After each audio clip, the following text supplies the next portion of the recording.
नमस्कार मित्रों, मैं अजय पांडे फिर से एक बार आपका टारगेट विद अजय पांडे में हार्दिक स्वागत और अभिनंदन करता हूं और उम्मीद करता हूं कि आप सभी लोग अच्छे तरीके से होंगे और आपकी पढ़ाई भी अच्छे तरीके से चल रही होगी। आज हम दोस्तों पढ़ेंगे प्रकाश संश्लेषण और प्रकाश संश्लेषण को हम फोटोसिंथेसिस भी कहते हैं। आप लोग देख रहे हैं और हम ये प्रकाश संश्लेषण बहुत पिछली कक्षाओं से ही पढ़ते चले आ रहे हैं और यह जानते भी हैं कि प्रकाश संश्लेषण की प्रक्रिया कहाँ होती है। यदि नहीं जानते हैं तो आज जान ही लेंगे। देखिए, ये जो प्रकाश संश्लेषण की जो प्रक्रिया है ना, ये पेड़ पौधों में पाई जाती है। कहाँ पाई जाती है? पेड़ पौधों में पाई जाती है। अब हम समझते हैं कि प्रकाश संश्लेषण है क्या। देखिए, प्रकाश का मतलब तो प्रकाश हो गया और संश्लेषण का मतलब हो गया निर्माण करना या बनाना। लेकिन यहाँ पे एक प्रश्न आता है कि भाई प्रकाश का मतलब प्रकाश, लेकिन कौन सा प्रकाश?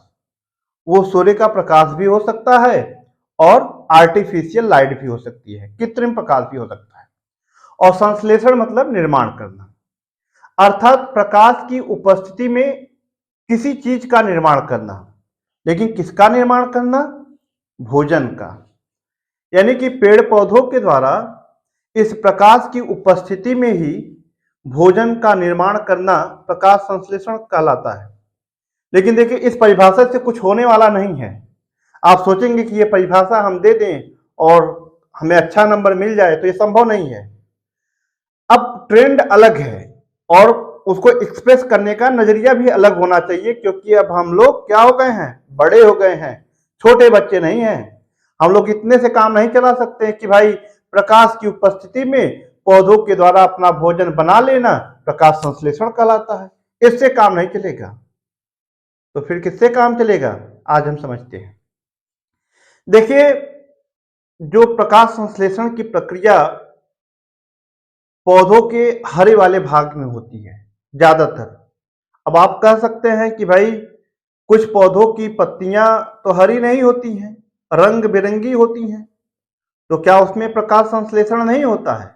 उसमें भी प्रकाश संश्लेषण होता है।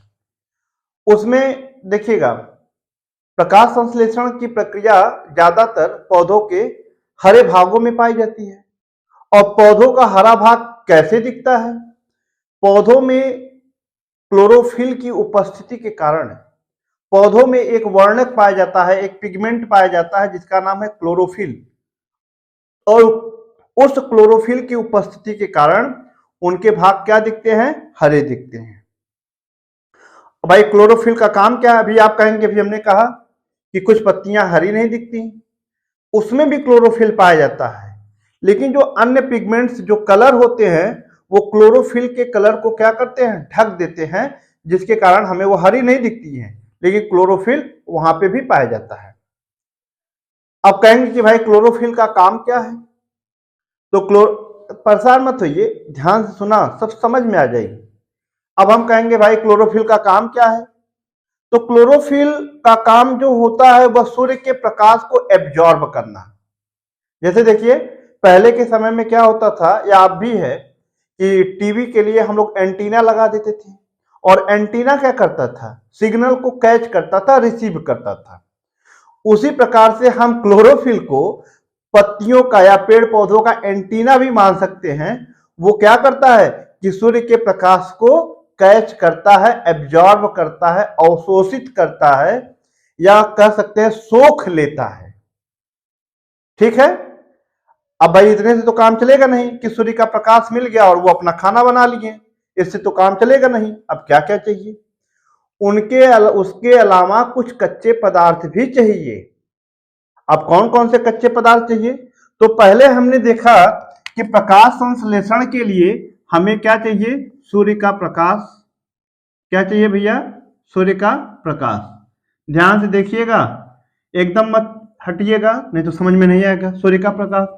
दूसरा क्या चाहिए भैया? क्लोरोफिल। क्या चाहिए? क्लोरोफिल। क्लोरोफिल भी हो गया। क्लोरोफिल क्या करता है? इस सूर्य के प्रकाश को एब्जॉर्ब कर लेता है, अवशोषित कर लेता है। तीसरा क्या चाहिए भाई? हम लोग कौन सी गैस छोड़ते हैं? Carbon dioxide. कौन सी गैस छोड़ते हैं? Carbon dioxide. कौन सी लेते हैं? ऑक्सीजन। ये बात समझ में है। तो हम लोग ये चाहिए इनको कार्बन डाइऑक्साइड, जो हम छोड़ते हैं वही ये लेते हैं, और जो ये छोड़ते हैं उसको हम लेते हैं। और देखिए इनको क्या चाहिए, जल, यानी H2O।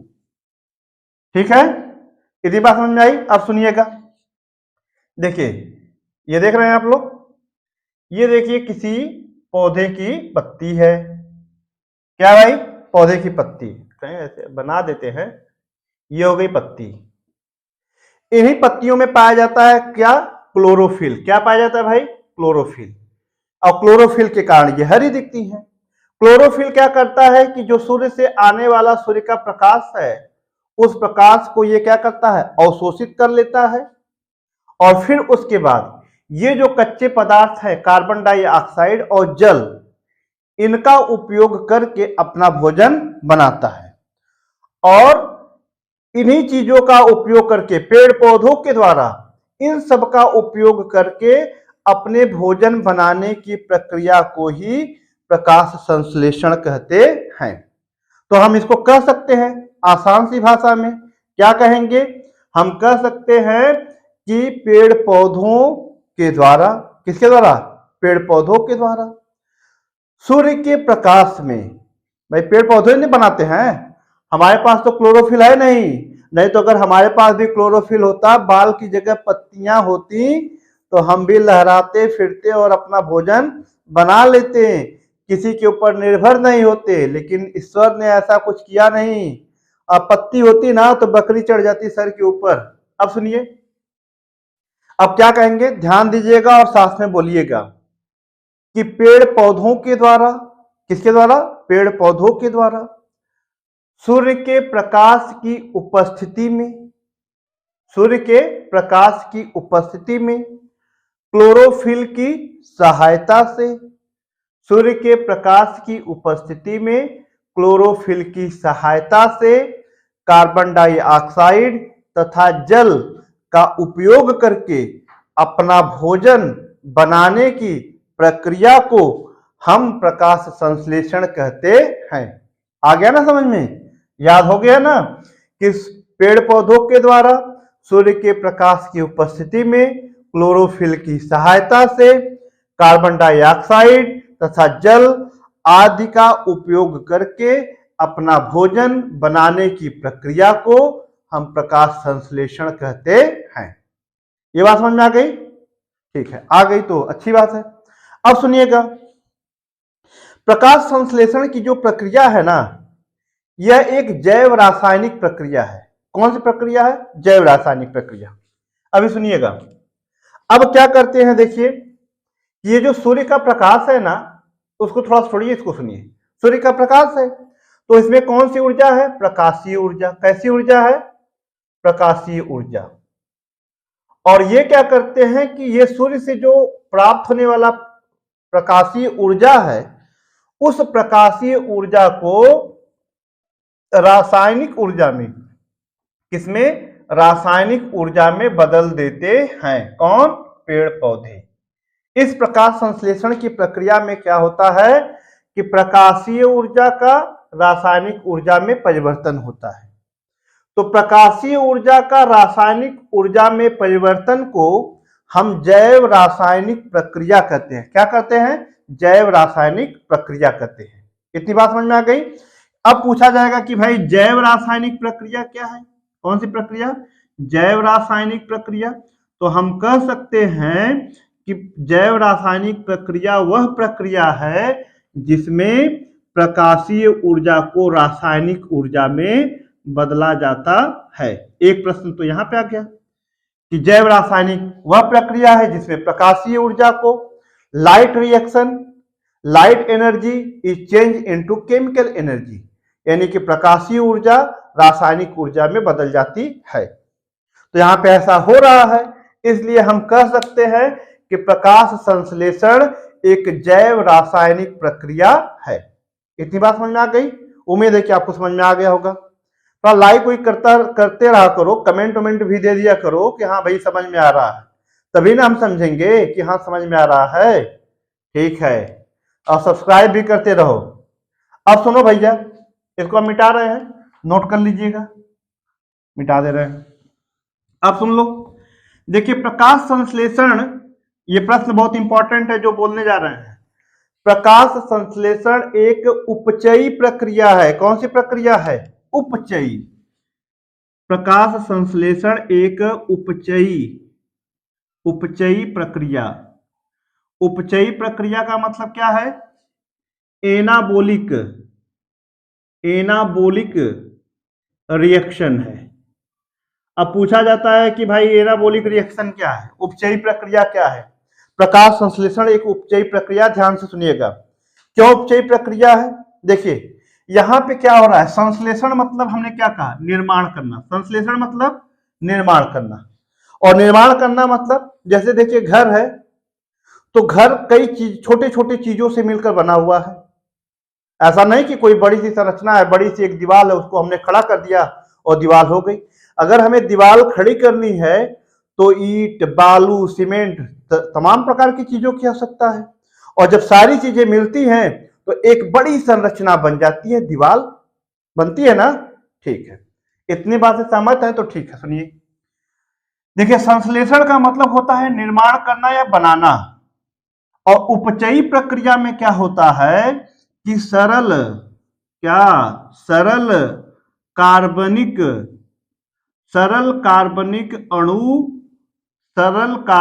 अणु, या कह सकते हैं कि जब सरल कार्बनिक अणु आपस में मिल करके जटिल अणु का निर्माण करते, किसका? जटिल अणु का निर्माण करते हैं, तो वो प्रक्रिया उपचयी या एनाबोलिक रिएक्शन कहलाती है। तो एनाबोलिक रिएक्शन में क्या होता है कि simple organic molecule are change into complex molecule. किसमें? सरल कार्बनिक अणु जटिल अणु में बदल जाते हैं। इस प्रक्रिया को हम उपचयी प्रक्रिया या एनाबोलिक रिएक्शन कहते हैं। तो प्रकाश संश्लेषण की प्रक्रिया में किसी चीज का निर्माण हो रहा है, किसका? ग्लूकोज का, और ग्लूकोज स्टार्च में चेंज हो जाती है, और स्टार्च क्या है? पॉलीसैकेराइड है। मंड क्या है? पॉलीसैकेराइड है। वह एक जटिल कार्बोहाइड्रेट है। तो छोटे छोटे अणु मिलकर, छोटे छोटे कार्बनिक अणु मिलकर एक बड़े अणु का निर्माण कर रहे हैं, इसलिए प्रकाश संश्लेषण एक उपचयी प्रक्रिया है। इतनी बात समझ में आ गई बेटा कि उपचयी प्रक्रिया क्या होती है या एनाबोलिक रिएक्शन क्या होती है। लाइक करो यार, सब्सक्राइब करो ना, शेयर करो। समझ में आ रहा तो सब्सक्राइब करो, शेयर करो भाई, शेयर करो, सब्सक्राइब करो। अब और आगे देखो, इतनी बात समझ में आ गई कि प्रकाश संश्लेषण क्या है। प्रकाश संश्लेषण जैव रासायनिक प्रक्रिया है और यह एक उपचयी प्रक्रिया है। इतनी बात समझ में आ गई। अब आगे देखते हैं, इसका एक जो रासायनिक अभिक्रिया लिखना बहुत जरूरी है, मिटा दे रहे हैं, नोट कर लीजिएगा। ठीक, अब सुनिएगा कि भाई अब ये कौन सी प्रक्रिया है, इसका रिएक्शन देखते हैं, बहुत इंपॉर्टेंट है। 6CO2 plus 6H2O, 6CO2 plus 6H2O, और क्या चाहिए भाई? इनको चाहिए सूर्य का प्रकाश। किसका प्रकाश? सूर्य का प्रकाश, सूर्य का प्रकाश। और क्या चाहिए? Chlorophyll, chlorophyll. और क्या बनता है? C6H12O6 प्लस बनता है क्या भाई? 6O2। क्या बनेगा? 6O2, दिख रहा है ना, 6O2। ये क्या है आपका? ये है ग्लूकोज, ग्लूकोज। ये क्या है आपका? कार्बन डाइऑक्साइड, और ये क्या है आपका? जल। ठीक है, और ये आपका ग्लूकोज है और ये ऑक्सीजन बनता है। इतनी बात समझ में आ गई बेटा? ठीक है। अब देखिए प्रकाश संश्लेषण की प्रक्रिया या प्रकाश संश्लेषण की प्रक्रिया में क्या क्या चाहिए, किसकी किसकी आवश्यकता होती है। तो यदि आप यहां तक वीडियो देखे हैं तो इसको आप बता सकते हैं। क्या चाहिए भाई प्रकाश संश्लेषण की प्रक्रिया में? तो पहले हमें चाहिए सूर्य का प्रकाश। अब प्रश्न कभी पूछता है प्रकाश संश्लेषण की प्रक्रिया को लिखिए, तो उसकी प्रक्रिया में हमें क्या चाहिए? सूर्य का प्रकाश। और क्या चाहिए? क्लोरोफिल, सूर्य का प्रकाश और क्लोरोफिल। तो प्रक्रिया में हम नोट करेंगे कि प्रकाश संश्लेषण की प्रक्रिया में हमें सूर्य का प्रकाश और क्लोरोफिल की उपस्थिति चाहिए। दूसरा पॉइंट क्या करेंगे कि क्लोरोफिल क्या करता है, सूर्य के प्रकाश को अवशोषित करता है। क्या करता है भाई, क्लोरोफिल सूर्य के प्रकाश को अवशोषित करता है। इतनी बात हो गई। तीसरा क्या होता है भाई, कि क्लोरोफिल सूर्य के प्रकाश को अवशोषित करता है, तो क्या होता है, वहां पे प्रकाशीय ऊर्जा का रासायनिक ऊर्जा में परिवर्तन होता है। तीसरा पॉइंट क्या लिखेंगे, कि इस प्रक्रिया में प्रकाशीय ऊर्जा का रासायनिक ऊर्जा में परिवर्तन होता है, जिसे हम उपचयी या जिसे हमने क्या कहे थे, जिसे हम जैव रासायनिक प्रक्रिया कहे थे। इतनी बात समझ में आ गई। अब सुनिए कि ये जो ग्लूकोज है ना बाबू, ग्लूकोज, इस ग्लूकोज का निर्माण में एक कार्बन डाइऑक्साइड का बहुत योगदान है। ध्यान से सुनिएगा। यहां पे देख रहे हैं हम लोग पौधे क्या निकालते हैं, ऑक्सीजन गैस छोड़ते हैं। ऑक्सीजन गैस कहां से आती है, ये जो जल है ना, ये जो जल है, जल के टूटने से ऑक्सीजन गैस बनती है। तो अगला पॉइंट आप लिख सकते हैं कि जल के टूटने से, जल के प्रकाशीय अपचयन से या टूटने से ऑक्सीजन का निर्माण होता है। अभी कैसे होगा हम आपको अगली वीडियो में बताएंगे, आप लोग जुड़े रहिएगा, जरूर बताएंगे, समझ में आएगा। तो जल के टूटने से ऑक्सीजन का निर्माण होता है, और ये कार्बन डाइऑक्साइड और इसका जो हाइड्रोजन है, ये सब मिल करके ये आपका बनाते हैं क्या, ग्लूकोज। तो कार्बन डाइऑक्साइड क्या लिखेंगे, कार्बन डाइऑक्साइड व ऑक्सीजन से ग्लूकोज का निर्माण होता है। कौन सा ऑक्सीजन लिखेंगे, कार्बन डाइऑक्साइड से कार्बन तथा, ऐसे लिखेंगे, कार्बन डाइऑक्साइड से कार्बन तथा ऑक्सीजन प्राप्त होता है, और जल से हाइड्रोजन तथा ऑक्सीजन प्राप्त होता है। कार्बन डाइऑक्साइड से कार्बन तथा ऑक्सीजन और जल से हाइड्रोजन तथा ऑक्सीजन प्राप्त होता है। जल का ऑक्सीजन वायुमंडल में चला जाता है, और कार्बन डाइऑक्साइड का कार्बन, इसका ऑक्सीजन और इसका हाइड्रोजन, ये तीनों चीजें मिलकर के ग्लूकोज का निर्माण करती हैं। इतनी बात आपको समझ में आ गई होगी, ठीक है। और अंत में क्या लिखेंगे, प्रकाश संश्लेषण का अंतिम उत्पाद क्या है, ग्लूकोज। प्रकाश संश्लेषण का अंतिम उत्पाद ग्लूकोज, या जिसे हम ग्लूकोज का मतलब क्या कह सकते हैं भाई, क्या है अंतिम उत्पाद, ग्लूकोज। और ग्लूकोज बाद में क्या होता है, स्टार्च में बदल जाता है। जब उसको इकट्ठा करते हैं, भंडारण करते हैं, तो पौधे ग्लूकोज का भंडारण स्टार्च के रूप में करते हैं। और एक चीज और लिखेंगे, प्रकाश संश्लेषण का बाई प्रोडक्ट, ये उत्सर्जी पदार्थ है ऑक्सीजन, बाई प्रोडक्ट ऑक्सीजन होती है। ठीक है, उम्मीद है कि आप लोगों को प्रकाश संश्लेषण समझ में आया होगा। समझ में आया है तो लाइक भी करते रहिए, सब्सक्राइब भी करते रहिए, और कुछ कमेंट भी कर दिया करिए। हाँ समझ में आ गया, अच्छा लगा, नहीं अच्छा लगा, या अपने सुझाव को दीजिए। और अब इसके बाद हम आपको एक वीडियो और बनाएंगे, एक या दो वीडियो बन सकती है, जिसमें हमने आपको बताएंगे प्रकाश संश्लेषण की क्रियाविधि, मैकेनिज्म ऑफ फोटोसिंथेसिस, जिसमें आपको बताएंगे कि प्रकाश संश्लेषण जो क्रियाविधि है दो है, एक आपका कौन सा, लाइट रिएक्शन, और एक डार्क रिएक्शन, प्रकाशीय अभिक्रिया और अप्रकाशीय अभिक्रिया के विषय में समझेंगे। तब तक के लिए जय हिंद, जय भारत। सब्सक्राइब जरूर करिएगा और करवाइएगा भी, ठीक है, ये मत भूलिएगा।